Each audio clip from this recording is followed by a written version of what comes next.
Continuamos con nuestra serie en el libro de Jonás. Ahora nos toca la tercera entrega, a la cual hemos llamado El Dios misericordioso y su palabra confrontarte. Entonces me gustaría que abramos nuestras Biblias en el capítulo 3 del libro de Jonás. Y esto es lo que el capítulo 3 del libro de Jonás dice. La palabra del Señor vino por segunda vez a Jonás y le dijo: Levántate y ve a la gran ciudad de Nínive y proclama allí el mensaje que yo te daré. Jonás se levantó y conforme a la palabra del Señor fue a Nínive. Y era Nínive una ciudad grande en extremo, de 3 días de camino. Jonás comenzó a recorrer la ciudad. Caminó de un día y en su predicación decía: Dentro de 40 días, Nínive será destruida. Todos los habitantes de Nínive creyeron a Dios y decretaron ayuno, y desde el mayor hasta el menor se vistieron de cilicio.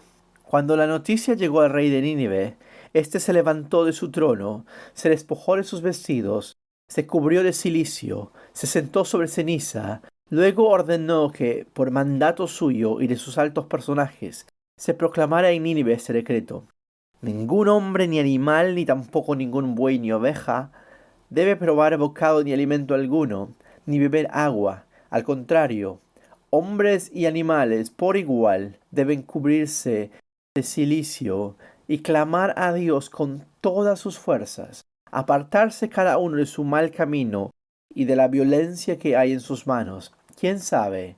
Tal vez Dios se arrepienta y el ardor de su ira se calme, y entonces no perecemos. Y al ver Dios lo que hicieron, y que se habían apartado de su mal camino, también Él se arrepintió de hacerles el daño que les había anunciado, y desistió de hacerlo.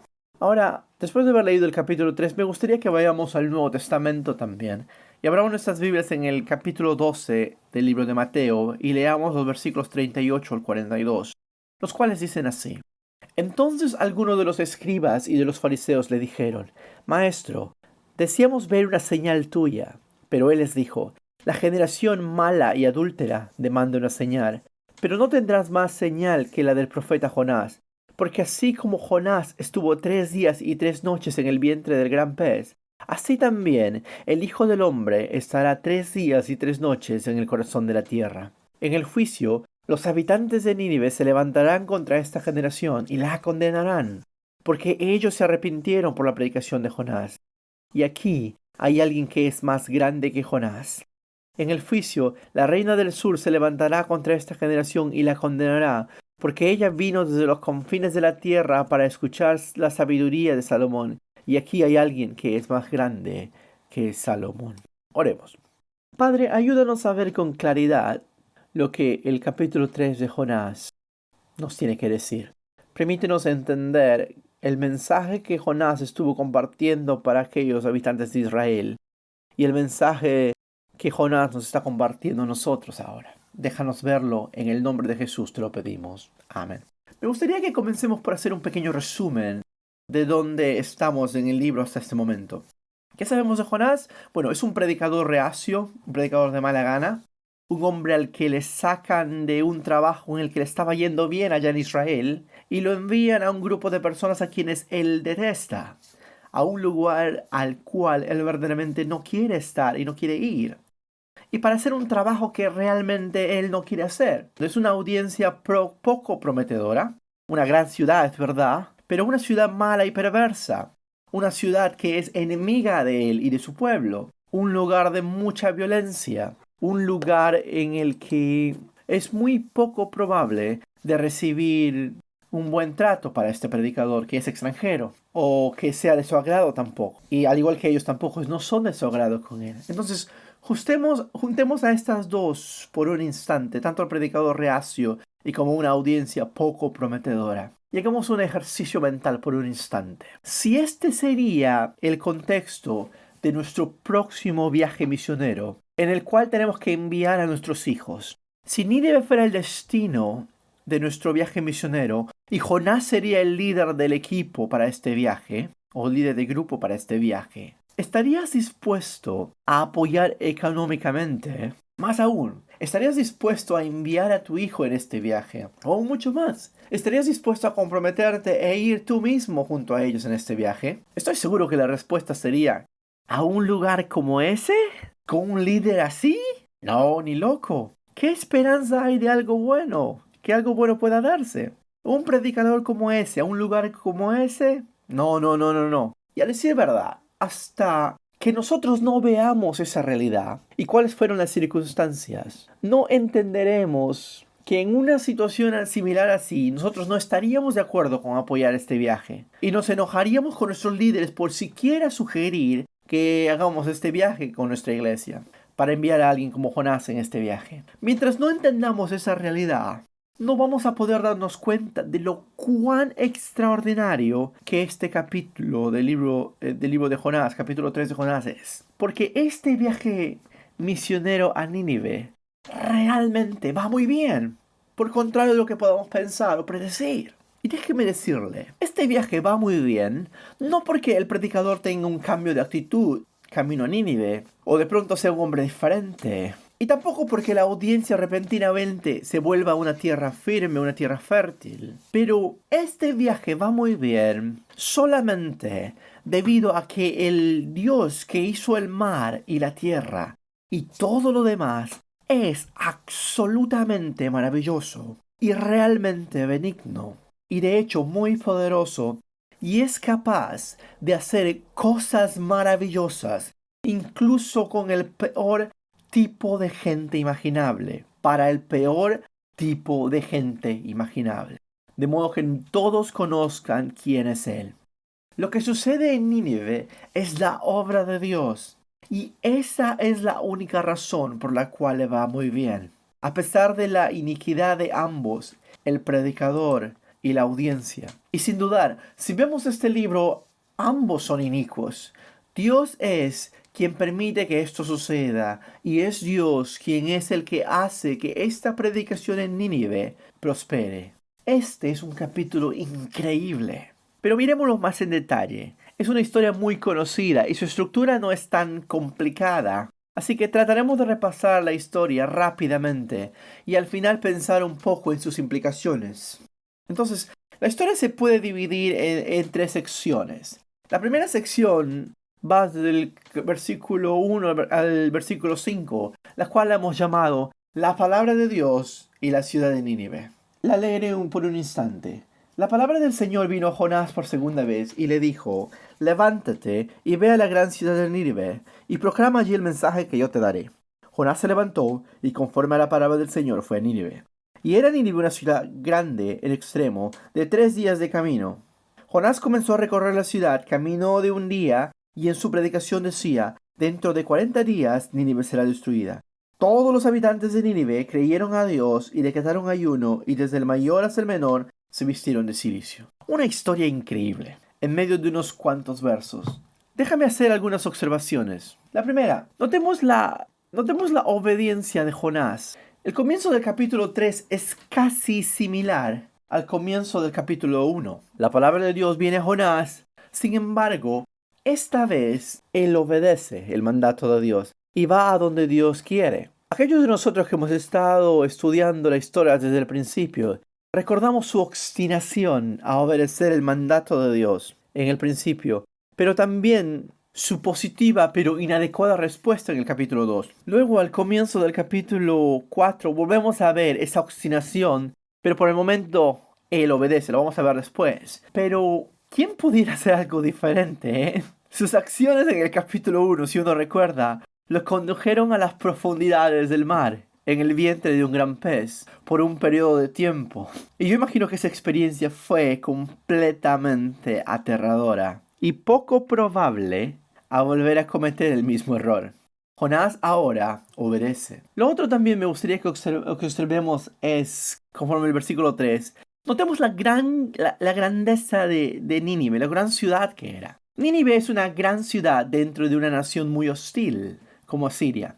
El territorio es ahora ocupado por parte de Irak, hostiles a muchas naciones en general, entre ellas la nación de Israel, y de hecho ya había habido muchos enfrentamientos entre ellos, y aún quedaba mucho por venir.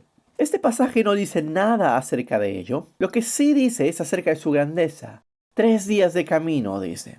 Ello puede significar muchas cosas, pero no creo que sea una oración para denotar su dimensión, porque no creo que hasta la fecha se haya descubierto alguna ciudad en la antigüedad tan grande como para tener que recorrerla por 3 días. Pero lo que sí creo que significa que a Jonás le tomó una visita de 3 días. Lo más seguro es que 3 días es algo muy figurativo, para denotar bastante tiempo. Y vimos en este capítulo los 3 días. Cuando Jonás fue tragado por el gran pez, 3 días y 3 noches permaneció ahí.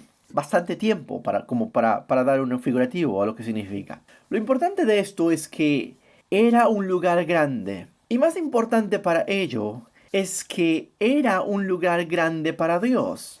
El versículo 3 dice que era grande en extremo. Aunque una traducción más literal de la palabra original sería más o menos así. Diría, Nínive era una gran ciudad para Dios. En otras palabras, ante los ojos de Dios, Nínive tiene un lugar muy significativo. Y ya hemos visto ese énfasis 2 veces en este libro. En el capítulo 1, verso 2 se dice que Nínive, esta gran ciudad, Dios hablando. En el capítulo 3, verso 2 la vemos, Nínive, esta gran ciudad. Y en el capítulo 4, verso 11 también veremos que dice Nínive, esa gran ciudad. A Dios le importaba Nínive.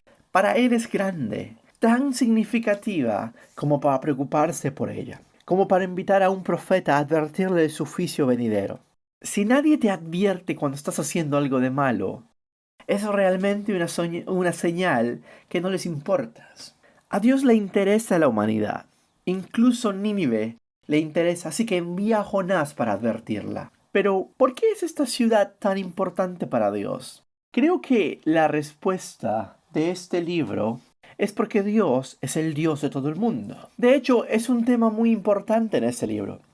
Un énfasis muy fuerte de que Dios es el creador de todo.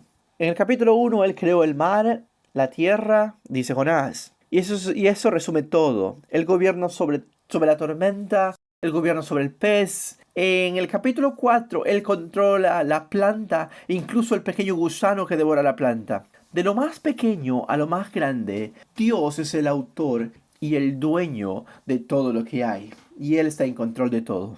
Hay muchas cosas importantes en este mundo que nosotros seres humanos no tomamos mucha importancia. Y algunas veces a conciencia, algunas veces nos damos cuenta de que somos tan pequeños que no nos podemos preocupar por todo o por otras cosas. Y muchas veces es porque nuestro corazón es corrupto.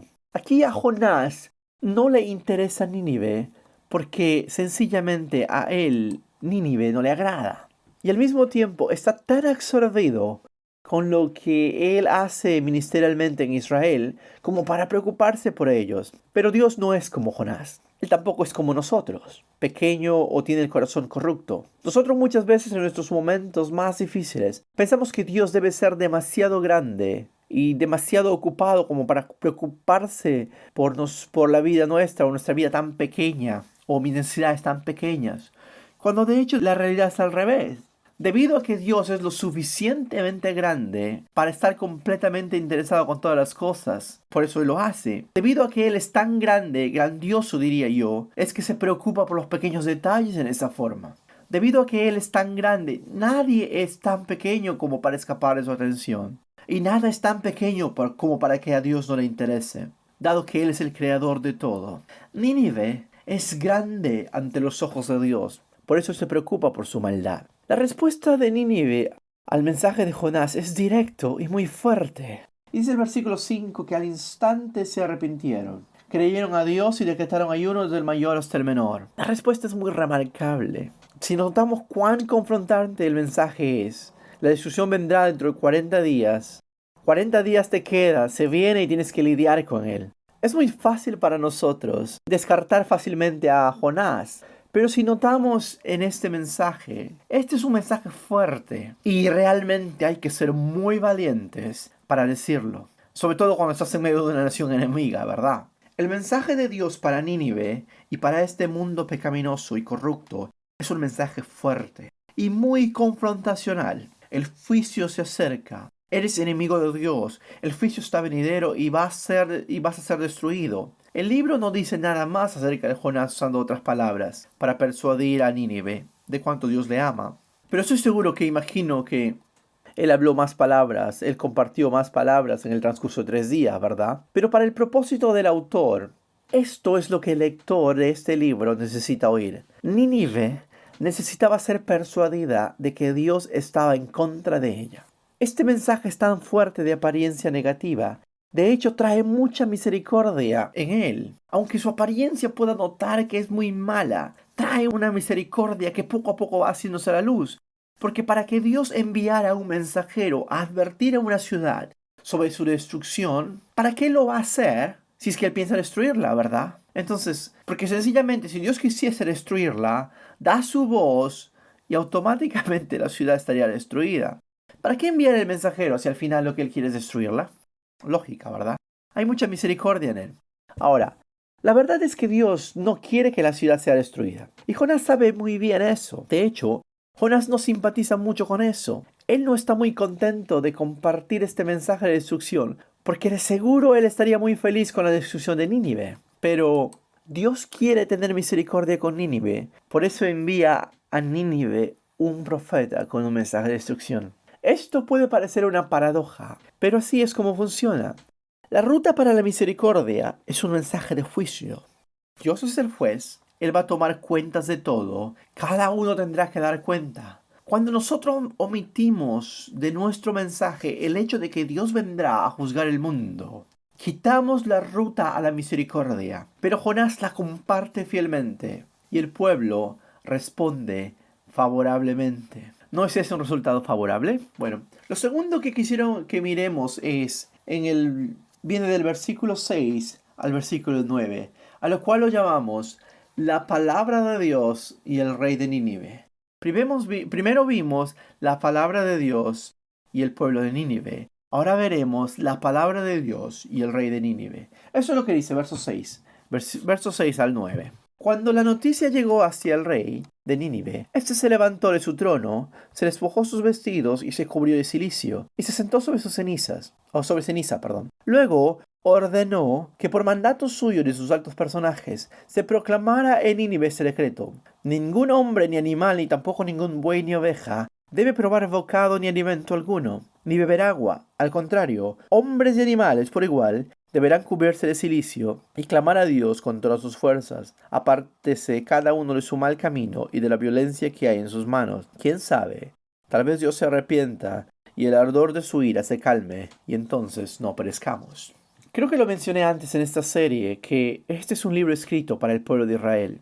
Y probablemente sería muy fácil para una audiencia israelita al ver el versículo 5 el pensar: no, esto no va a durar, esto no tiene que ser serio. Todos sabemos cómo son los asirios. Cualquier israelita a lo largo de su historia conocía exactamente lo horroroso que era caer bajo la arrogante mano del pueblo de Nínive en batalla. Cualquier persona que leyera este libro israelita sabía demasiado bien que históricamente el arrepentimiento de Nínive no era profundo y no iba a durar mucho. Así que el escritor de este libro pone un gran esfuerzo en mostrarnos que tal vez no les haya conducido a un arrepentimiento duradero por generaciones, pero a pesar de ello, el arrepentimiento en este instante de Nínive fue genuino. Fue una respuesta adecuada y muy significativa, como lo vemos en la descripción del rey. Teólogos contemporáneos dan un gran énfasis en sugerir que el arrepentimiento del rey no es tan claro como se puede pensar. No hay ninguna mención a apartarse de sus falsos dioses. Él no menciona eso. Tampoco hay ninguna mención al nombre de Jehová, el Dios de Israel, y su palabra, como en el caso de los marineros en el capítulo 1. No hay ninguna mención de hacer votos o juramentos delante de Dios. No hay ninguna presentación de sacrificios delante de él. Todo aquello no se menciona. Y por ello muchos escritores de estos tiempos tienen mucho argumento en contra del arrepentimiento del rey de Nínive. Y puede que tal vez todo ello sea cierto, pero es muy claro, dado este pasaje que leemos, que esta fue una respuesta seria ante Dios, ¿o no? Si no, ¿cómo lo termina en el versículo 9? Dice: ¿quién sabe? Y tal vez Dios se arrepienta del ardor de su ira, se calme y entonces no perezcamos. Hay una humillación personal en su respuesta. Él desciende de su trono, se quita sus túnicas, se puso ceniza. Esto no es un comportamiento común para ningún rey. Además, hay una proclamación pública, y esto mismo debe ser repetido en todas partes. No es nada común para autoridades en poder el comportarse de esta forma ante desafíos como este. El admitir, nos equivocamos, el admitir, lo hicimos mal. Todos tienen que declarar eso. Además de esta falta de presunción, en verso 9, no hay ninguna garantía que Dios nos vaya a perdonar, dice él, pero Él tal vez lo haga. Creo que es una actitud muy buena, por encima de lo que muchos teólogos puedan pensar acerca de la superficialidad del arrepentimiento del rey o la no claridad de lo que realmente su arrepentimiento fue. Me parece que por encima de todo ello, esta actitud fue muy seria, esta actitud fue muy clara. Y es una respuesta majestuosa de alguien que gobierna una ciudad tan grande. La pregunta es, pero ¿por qué está escrito de tal forma y con tantos detalles? Bueno, creo que debido a que cuando el autor escribe en el verso 5, desde el mayor al menor, él realmente nos quiere que entendamos que el hecho fue del mayor al menor, incluido el rey. Esto fue una respuesta adecuada a la palabra de Dios, una que encajaba bien, una muy genuina.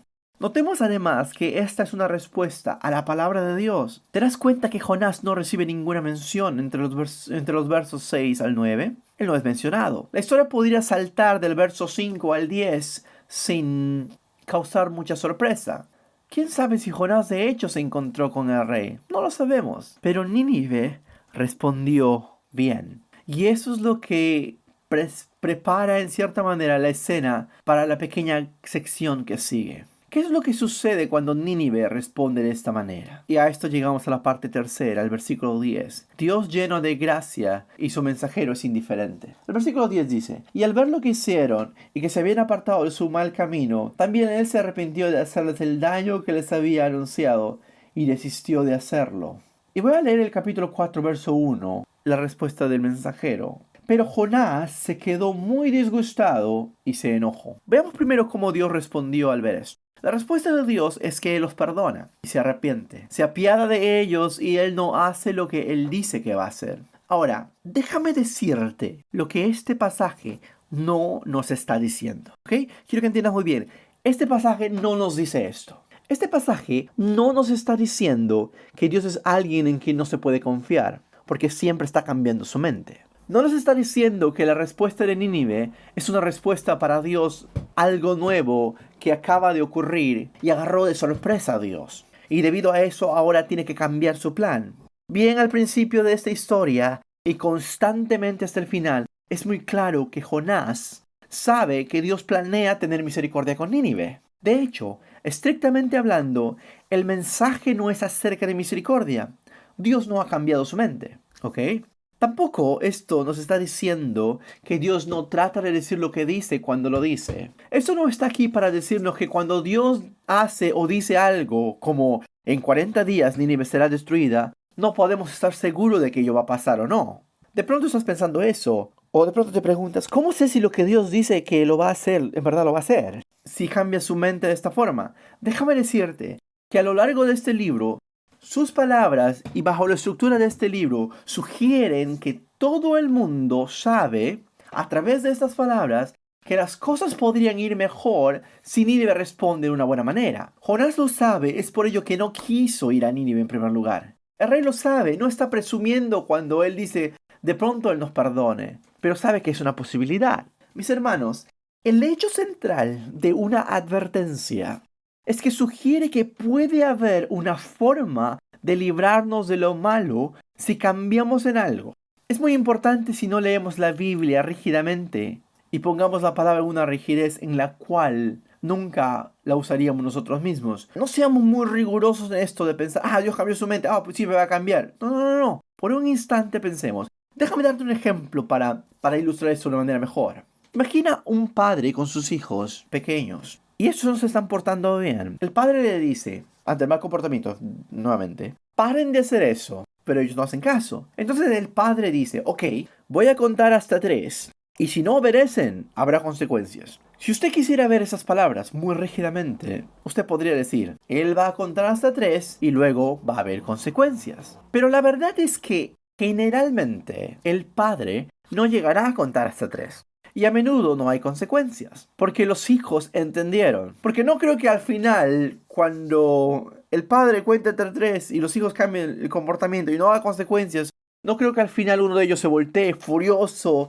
y le haga un berrinche y le diga al padre, no puede ser que cambiaste de parecer. Oh, no se puede confiar en ti. No podemos confiar contigo para nada. No podemos contar contigo para nada. Nunca cumple lo que dices. Dijiste que contabas a 3 y iba a haber consecuencias. Y no hay las consecuencias. ¿Entiendes lo que trato de decir? Incluso las personas más pequeñas saben que cuando uno da un ultimato, o las palabras que dan un ultimato, o las palabras que dan advertencias, como el contaré hasta 3 y habrá consecuencias, o dentro de 40 días Nínive será destruida, son hechas de esas formas precisamente para que aquellas cosas no vayan a suceder. Y por eso se usan. Son condicionales. Se espera que si hay un cambio en un lado, también puede haber un cambio en el otro. Si no, ¿por qué las va a anunciar de antemano, verdad? De hecho, Dios hace exactamente lo que esperamos que Él haga aquí con Nínive. Él no hace lo que dijo que iba a hacer. Y esto nos trae a notar, entonces, así es como reacciona Dios. Pero ahora por un instante, ¿cómo reacciona Jonás? Como lo dijimos, Jonás se enoja. Dios responde de una forma y Jonás, su mensajero, de otra. Jonás está muy descontento. Él sabía lo que iba a pasar desde el comienzo. Es por eso que no quería ir en primer lugar. Ahora que sucedió está muy enojado y descontento. Este capítulo termina con un gran contraste entre, por un lado, Dios y por otro lado su mensajero, Jonás. Este contraste es muy explorado a profundidad en el capítulo 4, el cual veremos después. Pero por un instante, hasta el momento he estado haciendo 3 asunciones a lo largo de esta serie, asumiendo 3 cosas principales desde un principio y quisiera recordar. Lo primero es que este libro es un libro que tiene sus orígenes en Jonás mismo. O sea, él es quien pudo haberlo escrito, o él es quien se lo pasó a alguien para que este libro se escribiese, porque él es el autor principal y él está presente en toda parte de este libro. La segunda asunción que hemos estado haciendo durante este libro es que, al contar esta historia, él sabe que estuvo muy mal en estar enojado. Y desde aquel tiempo ha cambiado su mente. Pero aún así, cuando él cuenta la cuenta en contra de sí mismo. Una historia que siempre lo hace quedar mal. Y lo tercero que estamos diciendo también y asumiendo es que esta historia necesita ser contada. Y él sabe que su pueblo necesita escuchar esta historia. Por eso le escribe. Él sabe que su propio pueblo va a necesitar entender aquello mismo que él ha entendido en este tiempo. Porque hay otros que son tan negativos contra Nínive como él lo fue. Y hay otros que van a estar furiosos como él estuvo, de que Dios sea un Dios que pueda tener misericordia con gente como Nínive. Entonces es bueno que nos preguntemos, ¿qué impacto puede este capítulo haber tenido en un lector israelita en este tiempo? Que pudo haber leído el libro cuando salió, más o menos unos 20 años después de que Jonás visitó Nínive. A menudo nosotros terminamos leyendo este capítulo y pensamos, el mensaje central es que Dios tiene misericordia de todo el mundo y siempre va a tener misericordia de todos aquellos que en este mundo que se arrepientan. Y desde luego, eso es muy cierto y es algo muy legítimo como conclusión. Pero yo creo que hay algo más profundo que ello. Y de hecho hay algo mucho más profundo que está siendo comunicado aquí y viene en 2 partes. Esta es la primera parte. Y quiero que me preste mucha atención con esto, que es probablemente la parte central de este capítulo. Lo que Dios ha demandado de Nínive, déjeme decirle que también lo ha demandado de Israel. La verdad es que Israel, la nación a quien este libro fue escrita, no es un observador neutral de la historia. Israel se estaba comportando tan y al igual que las naciones alrededor de ella. Como Nínive, Israel ha tenido profetas que han venido a ellas. El mensaje de Amós, el mensaje de Oseas, contemporáneos de Jonás en Israel. Ellos vinieron con advertencias a Israel que va a ser destruida. ¿Por qué? Si vemos a Oseas y vamos a Amós, nos dicen que por su violencia, por su arrogancia, por su abuso al pobre, por su actitud a los extranjeros, por su infidelidad a su creador, por su idolatría, en otras palabras, todas las mismas cosas por las cuales Nínive es criticada en la Biblia, también lo es Israel. Israel era llamada a ser una luz a las naciones. distintiva en el plan de Dios, en el mundo. Pero en vez de eso, ella vino a ser tal y cual como su profeta reacio, nacionalista, preocupado por sus propios intereses, egoísta y francamente desobediente al rol al cual Dios le había dado en el mundo. Dios había dicho a Israel que ella iba a ser destruida, y lo que Dios aquí hace al enviar al profeta a Nínive es mostrar a Israel un espejo de su propia situación. El mensaje de Jonás, o mejor dicho, en el mensaje de Jonás para Nínive, Israel escucha acerca de un juicio en el que él cree. Israel cree que Nínive debe ser juzgada. Y creo que esto es para recordarle acerca del mensaje del juicio, la cual Israel no ha tomado seriamente, en el hecho de que Israel también va a ser juzgada. Jonás e Israel estarían contentos a ver al Nínive ser destruida, pero no pueden creer que ellos también pueden ser destruidos si continúan haciendo las cosas que Nínive ha hecho. Lo que Dios demanda de Nínive también lo ha demandado Israel. Y la parte 2 es lo que Nínive ha hecho en respuesta a la palabra de Dios, Israel no lo ha hecho en respuesta a la palabra de Dios. Por encima de todo, este pasaje enfatiza que el arrepentimiento de Nínive le trajo alivio del juicio de Dios. Aunque haya sido solo por un tiempo, Nínive fue perdonada. En cambio, Israel ha sido advertida una y otra vez en muchos detalles del juicio venidero de Dios. Pero déjame preguntarte, en lo que conozcas de la Biblia, ¿ha habido en Israel un rey en el norte que haga lo mismo que el rey de Nínive hizo? Despojarse de sus túnicas en humillación, cubrirse de cenizas, llamar a un arrepentimiento nacional. ¿Ha habido alguien así? No lo ha habido. ¿Ha habido alguna nación en ayuno desde el más pequeño hasta el más grande? No lo ha habido. ¿Ha habido la maravillosa falta de presunción expresada por el rey de Nínive en el versículo 9? Si quiere Dios nos perdone, si Él lo desea o no. En verdad, no lo ha habido. Israel, la nación más privilegiada, ha sido terriblemente presunciosa en relación a Dios. Israel ha hecho todas las cosas que el mundo alrededor de ella ha hecho, hasta pensar que estaría bien ignorar las advertencias de Dios. La verdad es que la gente ha sido muy privilegiada en relación a Dios. A menudo piensan, cuando la gente ha sido muy privilegiada en relación a las cosas de Dios, a menudo piensa que ellos están inmunes a las cosas que el resto del mundo no es inmune. Jesús, hablando a la gente de Israel de su tiempo, usó esta historia para ilustrar el orgullo de su propio pueblo. En aquel día, la gente de Nínive se levantará en el juicio con esta generación y la condenará. ¿Por qué? Porque ellos se arrepintieron ante la predicación de Jonás. Ellos no tuvieron eso por mucho. Y he aquí, dijo Jesús, alguien más grande que Jonás estaba con ellos. Ellos se arrepintieron, decía Jesús, pero ustedes no. Este fue el mensaje de Jesús a su generación. Y estoy seguro que ese fue el mensaje de Jonás a su generación. Nínive se arrepintió, Israel. ¿Y qué hay de ustedes allá en Israel? Finalmente, dos observaciones cortas para terminar esto.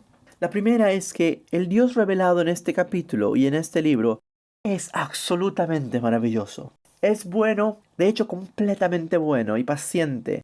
Tan paciente con la gente de Nínive que les invita un profeta, incluso uno como Jonás. Es tan paciente como Jonás en el capítulo 4. Tan paciente con Israel, advertencia tras advertencia. Él es capaz de hacer las cosas más maravillosas con gente más difícil, porque él anhela que todos se arrepientan y que puedan conocerle. A él le encanta tener misericordia con aquellos que se arrepienten, sin importar cuál sea la situación. Tú que me estás escuchando puedas decir y estás pensando, no hay forma en la cual Dios me pueda perdonar, no hay forma en la cual Dios me pueda recibir. Oh, todas las cosas que he hecho, yo quién soy.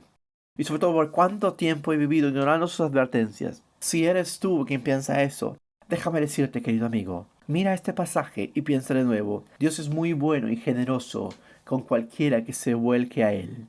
La segunda observación que me gustaría hacer es, privilegios y presunciones siempre van de la mano. Si no miremos la arrogancia de Israel aquí, mucha gente puede decir, no, es que como yo voy a la iglesia, no, es que como yo sí estoy dando mis diezmos, no, es que como yo sí formo parte de este grupo, tal grupo, o leo la Biblia, yo puedo vivir de la forma que a mí me da mi regalada gana. Y Dios está obligado a ser bueno conmigo. Y la verdad es que no. Privilegios y presunciones muy a menudo van de la mano. Mi querido hermano, el mensaje para Nínive fue fuerte y ellos se arrepintieron. El mensaje para Israel había sido muy fuerte y ellos no se habían arrepentido.